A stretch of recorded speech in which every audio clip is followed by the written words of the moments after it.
Some people say that we should not compare ourselves to others, and for us artists, that means we should not compare our art to others' art. They say that we all have different situations and experiences, so it's not healthy to compare. But I think there is more to that piece of advice that we need to understand before we take it. Even though we don't want to, but the truth is we cannot escape comparison. There are so many artworks and artists which we can compare our work and sometimes our personality. With social media right now flooding us every day with artists who are better than us, whose artwork is more, glamorous, who have more likes and shares, it's easy to make a comparison.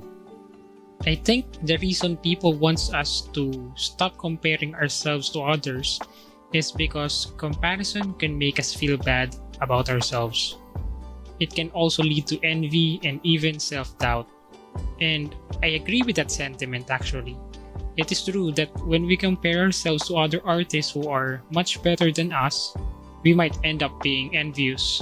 And we might also start to doubt and question ourselves if we are truly growing as an artist or if we should continue pursuing this career path. But I think that is the wrong way of comparing ourselves to others. When I was starting and learning how to draw years ago, I always compare myself to two types of artists. The first artist I compared myself with is the artist who is better than me. Better in terms of line work, coloring, shading, and composition. And whenever I start comparing myself to this artist, I always feel defeated. I always feel envious. And it sucks. It made me feel that I should stop dreaming of becoming an artist because my art is trash. And because I felt that way, I start to compare myself to the second type of artist, which is the one who sucks more than me. The one whose art is more uglier than mine.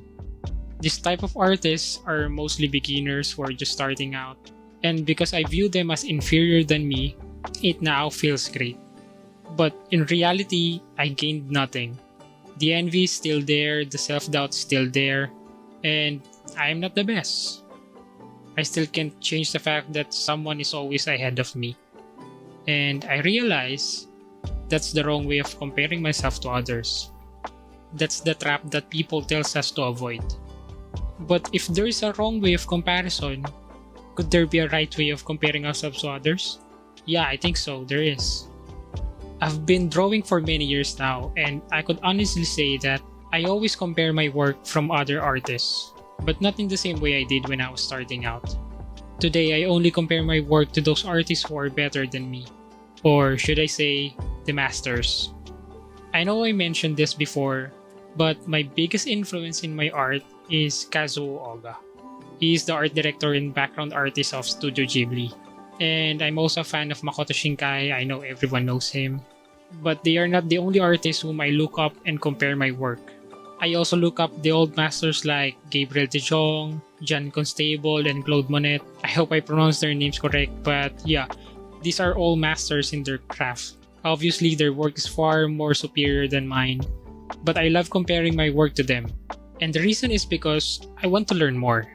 I want to see if I get the composition right, if the color harmony can be seen throughout my illustration, and all other things that could make my art better. You see, I wouldn't know I am wrong if I don't compare myself to those who are right? Yes, I still feel crap and envious when I see their work, but since I am hungry for growth, I don't babysit my envy. I don't babysit my negative emotions. I change my perspective and look at the goal of becoming good at what I do, and not to be the best. Because I know that I will never be the best. And when we start to accept the truth, comparison could be an asset for us. When comparing yourself to others, don't be discouraged at what you don't have, but be excited on what you could gain.